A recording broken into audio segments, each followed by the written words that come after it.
Hi, I'm Jackie Kelm. I'm a business consultant and I'm an author of several books on the principles of appreciative inquiry. And in this video, I'm going to give you a whirlwind overview of appreciative inquiry. So let's get started. Back in the 1980s, there was a low-budget hotel named the Omni Hotel that was right across the street from the Cleveland Clinic. The clinic decided to buy the hotel and fix it up so that family members would have a convenient place to stay while loved ones were getting treated. They put a lot of money in to fix it up, but kept the original management team who continued to run it like a low-budget motel. The staff fought terribly with each other and service was awful. The clinic hired PhD student David Cooperwriter to help them out, along with his advisor Suresh Srivastava from Case Western Reserve University. Now, traditionally in a situation like this, consultants would apply a problem-solving approach to fix the management problem. Common solutions might be to replace some of the management team or send them to training in the hope they would get along better. David Cooperwriter did neither. Instead, he piloted the first appreciative inquiry intervention. Here's what he did. He brought the management team up to Chicago to spend a week in a highly rated 5-star hotel. He gave them explicit instructions that they were to ask about, notice, and study best practices and what the 5-star hotel staff did well for an entire week. They were not to notice or comment on anything they did not do well. So they went up to employees and asked about what worked, and they looked for strengths everywhere. And at no time were they to talk about or think anything about their own hotel. At the end, they agreed to give a report back to the 5-star hotel of what they found.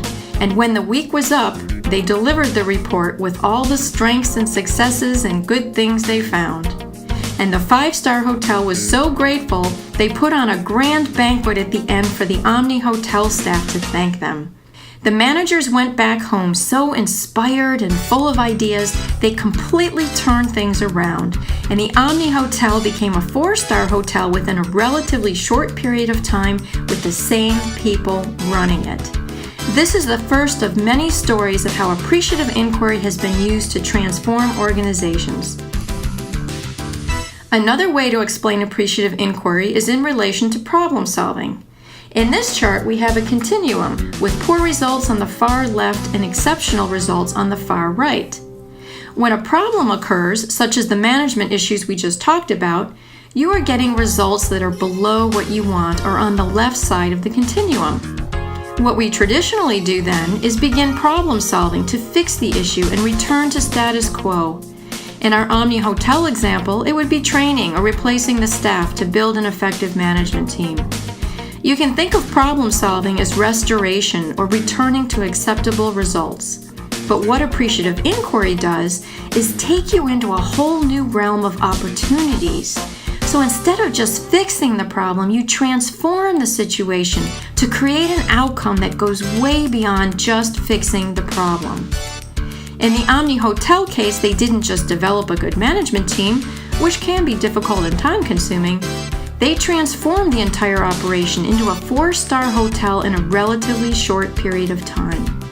This is what happens when you apply the appreciative approach and why we refer to it as a generative approach. One of the best places to learn more about appreciative inquiry is the AI Commons at ai.case.edu. Appreciative inquiry has been used by many organizations over the past 20-plus years. And here are just a few examples.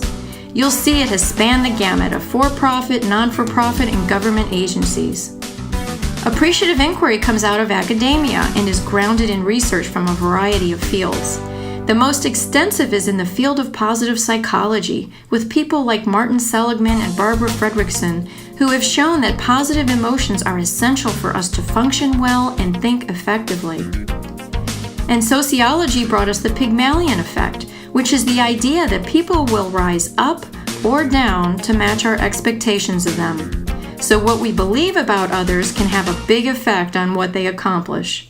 Then there are medical studies like the placebo effect, where some people will get physically better from taking a sugar pill thinking it is medicine. The idea is that our beliefs are a powerful factor in what we can achieve. Finally is the relatively new field of neuroscience, which is proving, among other things, that visualization is an effective and powerful tool for helping create what we want. This is just a small sample of supporting research, and the point is that the theory is well grounded. There are 4 key concepts you may hear when people talk about appreciative inquiry that I want to explain briefly. The positive core, the 5 principles, the 4D cycle, and AI summits. The first is the positive core. This is a central idea in appreciative inquiry that every organization has a positive core, no matter how bleak things might look. It includes things like strengths, peak experiences, best practices, successes, and key learnings. When you focus on the positive core, you bring it to light. The second key concept is the 5 principles. There are 5 principles in appreciative inquiry that form the theoretical foundation. There is a lot to them, so much so that I've written 2 books about them. But in keeping with our high-level overview, here is a 1-sentence summary of each. First is the constructionist principle, and the idea here is that we construct stories together with our words about what happens in any given moment, and that becomes our reality.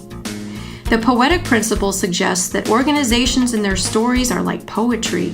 We can interpret and find whatever we want. The good, the bad, it's all there, and whatever we focus on expands.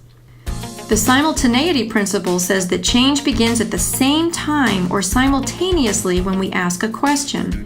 So our questions are a powerful tool for change because they determine what direction we'll head and where we'll end up. The anticipatory principle states we create mental pictures of the future in our minds which influence what actually happens. We can use visualization to change these images and help create more of what we want in the future.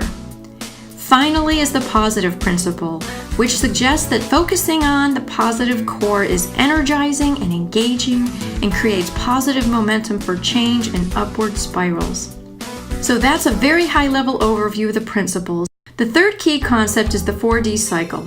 The 4D cycle is a process often used to, quote, do appreciative inquiry. And in fact, this process is used so much, many incorrectly assume that the 4D model is appreciative inquiry, but it's not. It's just one process for applying it. At the heart of the 4D cycle is the positive core we discussed earlier, or all the strengths and positive attributes of the organization.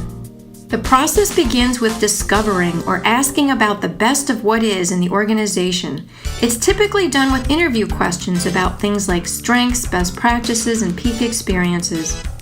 The next phase is dreaming about the ideal future. This often involves asking questions about people's wishes or dreams for the future of the organization. The design phase follows next, which consists of synthesizing and discussing dreams and positive core attributes, and deciding what we want to change or do differently going forward. Finally is destiny, which is about making it happen or implementing the desired changes. And that takes you back to the beginning again at discovery. Sometimes you'll hear people talk about a 5D cycle, and that's referring to the same 4D cycle with one additional step in the beginning called define. This step is about creating an affirmative topic or setting an appreciative direction for the process. So that's a high-level overview of the 4D or 5D cycle. The last key concept you may hear about is the Appreciative Inquiry Summit. The summit process is essentially doing the 4D cycle we just talked about with the entire organization all together in 2 to 4 days. There can literally be hundreds or thousands of people asking about dreaming and designing the ideal future for the organization. It's a very powerful process that has been used with great results.